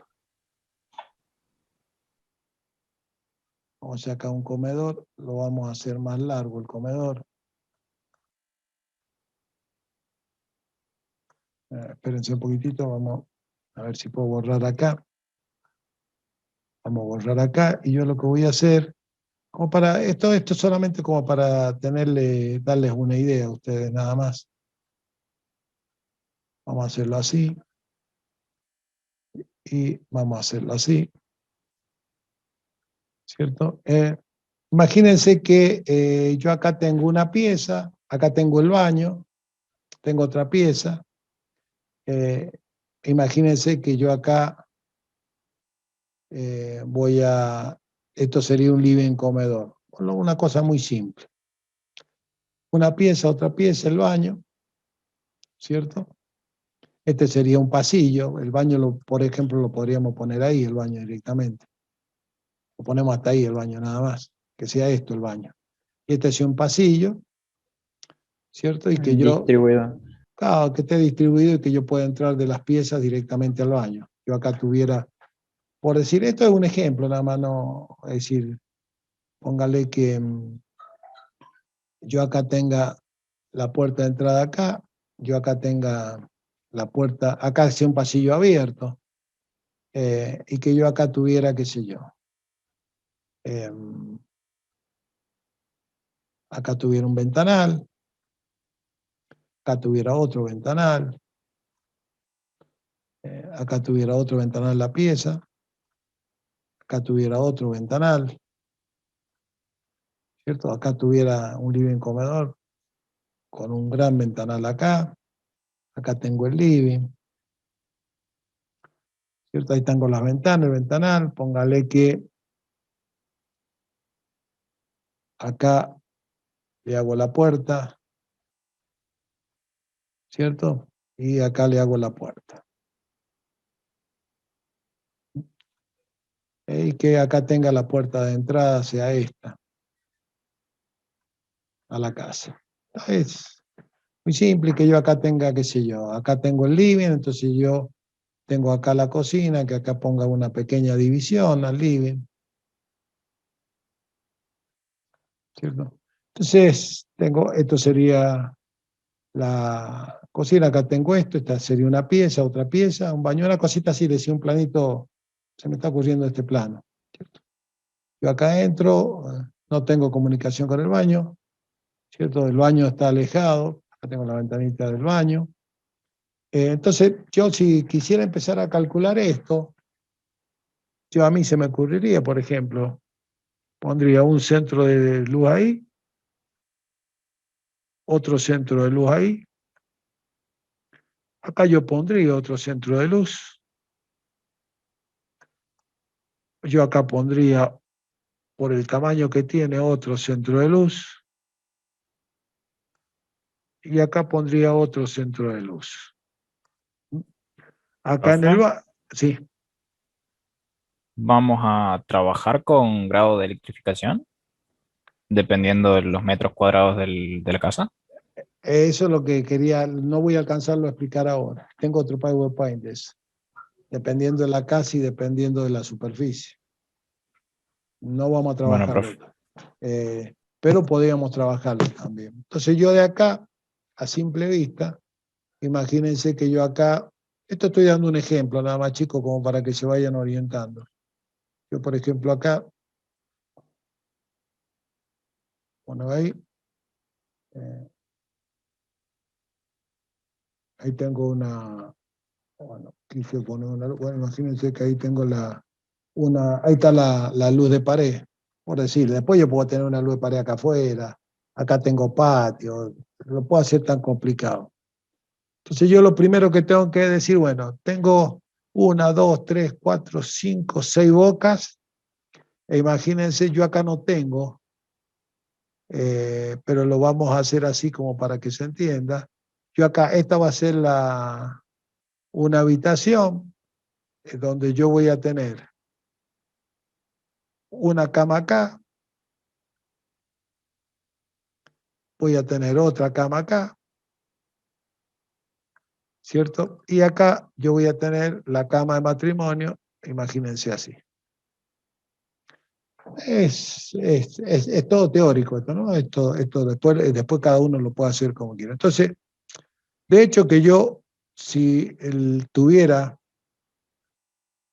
este sea mi límite, lo cual significa que esto es parque, a mí no me queda otra que la pilastra y mi tablero principal lo venga acá. Vamos a buscar mi tablero principal, lo voy a colocar acá. Eso va a ser mi tablero que está pegado a la pilastra. Debe tener la llave de corte principal. Yo indudablemente me voy a tener que venir con una instalación hasta acá y acá voy a tener mi tablero seccional. Les vuelvo a repetir, este es un ejemplo, nada más, mi tablero seccional. Ese va a ser mi tablero seccional. Y acá yo voy a tener mi medidor. Este va a ser cable subterráneo, tengo mi tablero seccional y yo tengo, acá puedo hacer dos cosas. Yo puedo venir con una instalación, eso es el criterio de cada uno, puedo venirme con un solo caño hasta acá, pongo un caño 3/4, yo acá divido mi circuito.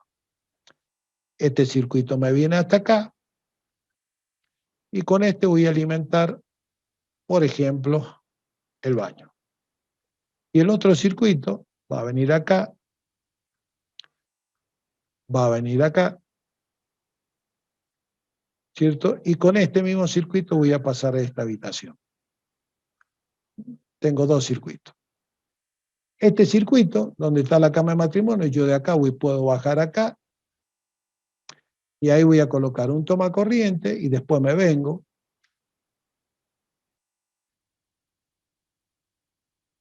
¿cierto? Coloco un tomacorriente y me vengo y coloco otro tomacorriente de este lado. Y en este caso tengo dos opciones. O bajo y pongo un tomacorriente acá, que no es conveniente, por la ventana, ¿cierto? O me voy por debajo y bajo, ¿cierto? Podría hacer así, irme acá, bajar ahí, poner un tomacorriente para esta cama y por debajo de la ventana llevar un caño y poner el tomacorriente para la otra cama, para el velador de la otra cama. Si voy a colocar un solo velador, ¿cierto?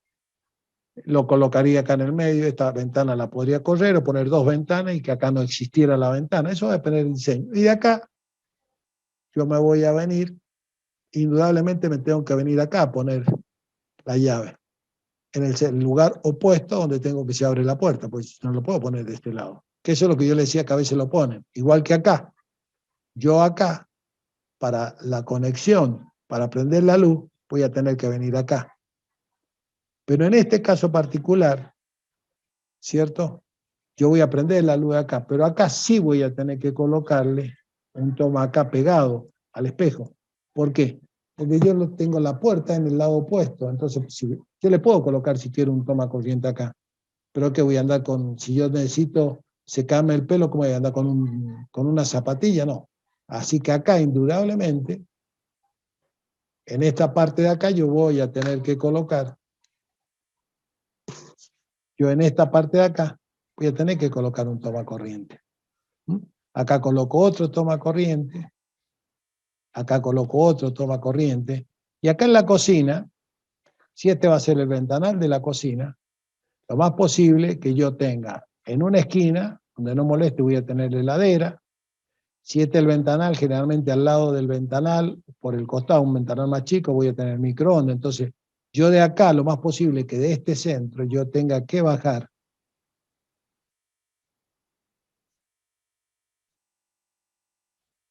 Yo tenga que bajar, a ver, yo de acá tenga que bajar por debajo de la ventana y colocar varios tomacorrientes. Inclusive acá en el living, lo más posible que yo tenga que hacer esto, bajar y acá colocar un tomacorriente y acá colocar otro tomacorriente. Porque generalmente en estas esquinas, generalmente se colocan lámparas de adorno, ¿cierto? La mesita ratonera, entonces uno tiene a lo mejor colocado acá el sillón del living, acá también voy a colocar otro toma corriente porque me gusta sentarme a leer acá. E indudablemente, Profe, sí, disculpe que le interrumpa. El sí. examen de mañana es a las 9. El examen de mañana. El examen de mañana lo vamos a suspender, chicos. Mañana yo les iba a tomar un examen, pero estoy complicado yo con una videoconferencia. Ah, bueno, profe, pasa para el otro sábado. Para el otro Después lo sábado. confirmo. Sí, no, para el otro sábado lo vamos a tomar el examen. Genial, profe, gracias. Menos mal que me hiciste acordar, porque si no, esta mañana me hubieran esperado. Mañana me hubieran esperado porque tengo una videoconferencia mañana. Estoy complicado.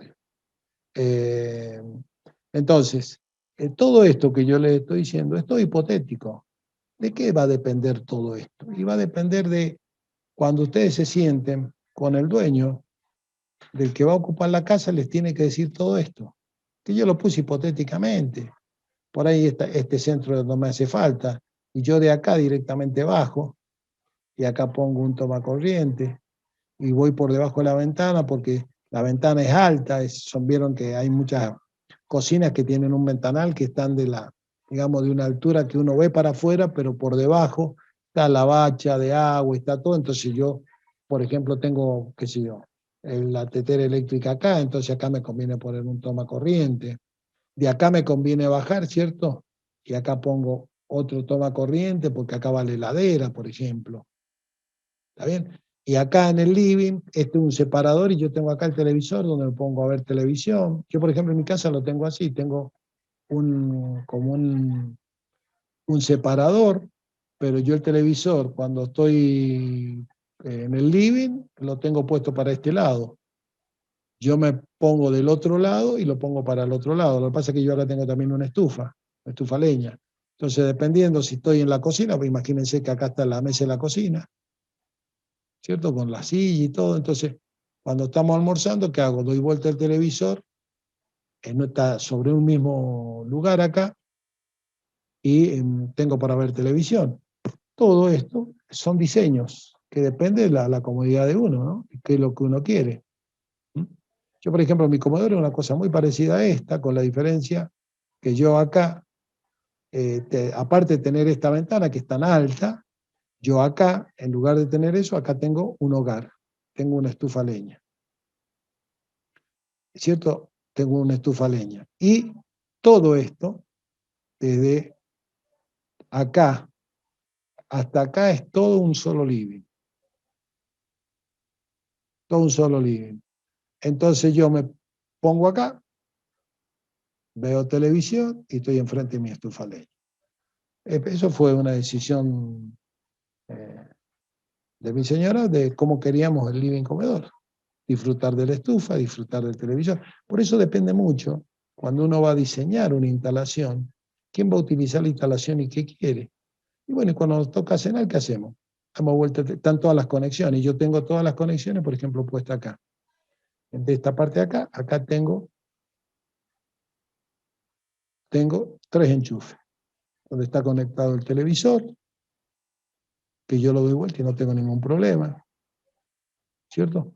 Entonces, todo esto que ustedes diseñan va a depender de quién va a ocupar la casa. La idea que sería para la próxima clase que ustedes hicieran un plano tipo como este, pero lo tienen que hacer a escala. ¿Por qué lo tienen que hacer a escala? Porque después todo esto yo lo tengo que medir. Entonces yo acá tengo que ver, acá qué van a venir. Si yo acá voy a tener 2 líneas, indudablemente, yo acá voy a tener 4 por, póngale 2,5, más 1 por 2,5, que sería, o 2,5, que sería el neutro, o a veces yo puedo poner 4 por 2,5 más puesta a tierra, y acá va el caño. Acá yo pondría un caño de 3/4, que es 15,4 milímetros aproximadamente. Y esto sí yo lo puedo poner con caño de 12,5. Y este puede ser con caño de 12,5. Eso va a depender de la cantidad de conductores que yo vaya a poner acá adentro. Bien. En forma general, ¿se entiende más o menos? Porque esta es la presentación. ¿Se entiende cómo se hace una instalación de una casa, chicos? Sí, profe. Sí, profe. Sí, profe. Acá no hay, con esto que les quiero decir, no hay una metodología, lo que sí hay un orden, ¿cierto? Que es el orden que yo les enseñaba recién. Y después vamos a ver la próxima clase que también se puede determinar por superficies, que es algo de lo que me hablaba de la parte del grado eléctrico, es decir, dependiendo de las superficies que yo tenga, es lo que yo voy a colocar. Yo no lo utilizo. Generalmente yo lo que hago cuando hacía instalaciones, hice muchísimos planes, muchísimas instalaciones de casas, es hacer esto. Ver qué es lo que quería conectar y después sentarme en mi tablero de dibujo y diseñar. Y después llevarle al hombre y decirle, mire, esto es lo que, de acuerdo a lo que usted me pidió, esto es lo que se puede hacer.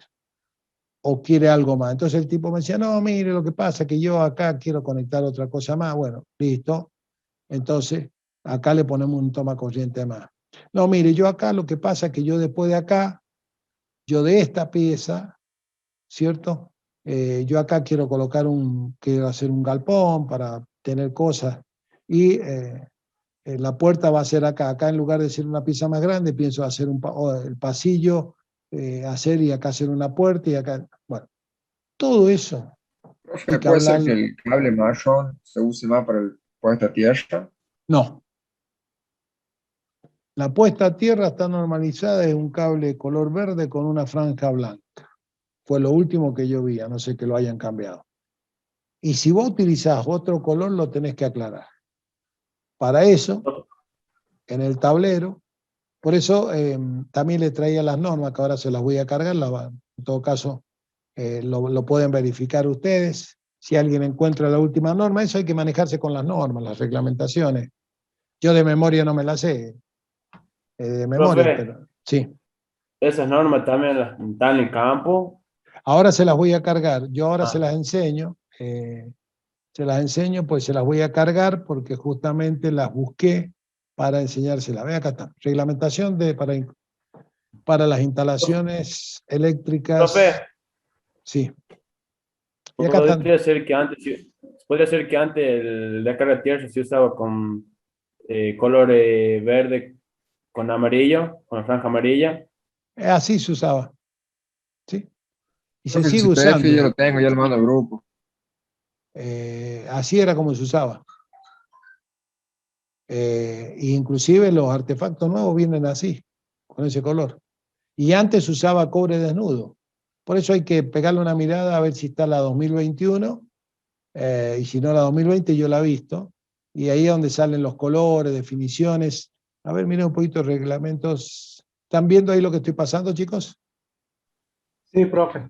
Bueno, a ver, veamos conductores, circuitos de baja tensión, bandejas, canalizaciones subterráneas, conductores aislados en cañería, 7.2. A ver si nos dice algo de los colores. Eso está normalizado, eso no hay que aprendérselo de memoria. Aquel que está haciendo instalaciones, pero acá no le dan mucho corte a eso, ¿no? Pero 7. En la 7 podemos llegar a ver que 7.2, a ver si está. 7.1 genera proyecto eléctrico, elemento de instalación. Instituto Nacional, montaje, ubicación, conexión de conductores, tipo de canalización, conductores aislados colocados en cañerías embutidas a la vista, conductores preensamblados, blindados conductores en un caño, cuántos conductores van, diámetro mínimo de los caños, lo que yo le decía, colocación de los caños de la caja, unión, tipo de caño, estas son las medidas de los caños,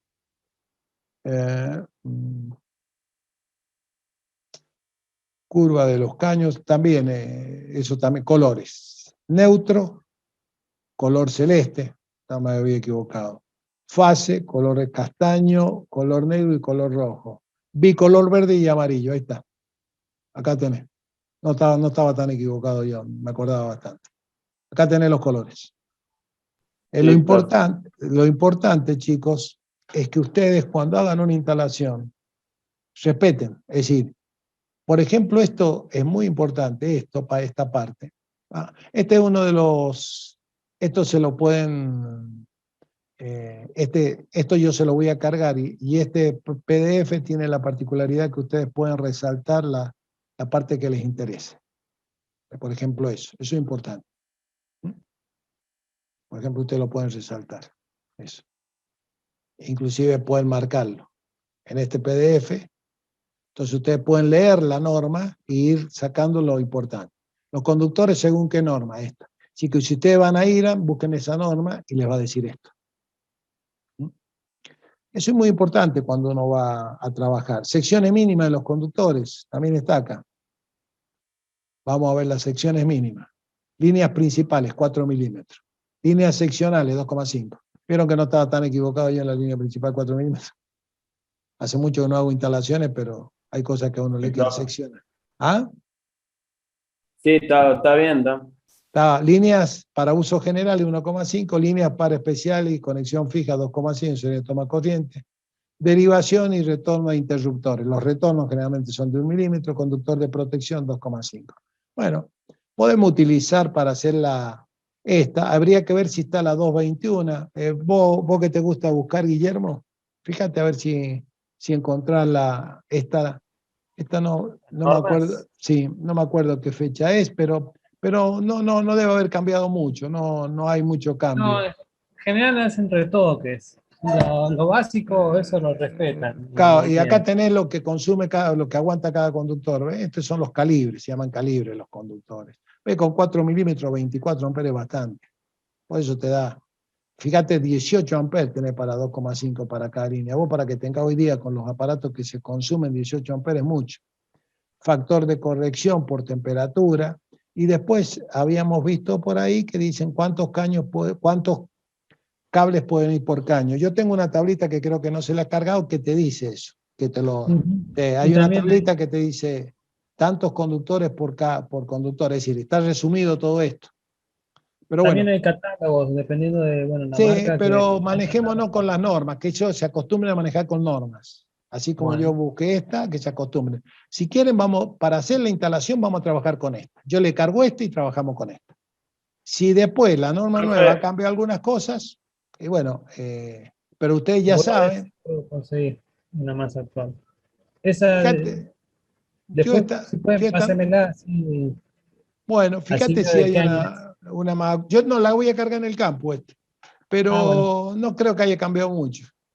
No creo que haya cambiado mucho. Pero con el solo hecho de que ustedes chicos sepan que hay una norma, es decir, que no es que yo pongo, con esto, ¿por qué se las estoy enseñando? Como para demostrarles que acá en La Rioja hacen como les parece la instalación, no como dice la norma. Y eso es un grave error, porque la norma está hecha para evitar accidentes. Inclusive esta norma habla de tablero, conductor, elementos de maniobra, interruptores, fusibles, interruptor automático, interruptor de corriente diferencial, interruptor, es decir, que no es tan antigua esta norma, no creo que esté muy cambiada, Guillermo, con respecto a esto. Sí. Disculpe.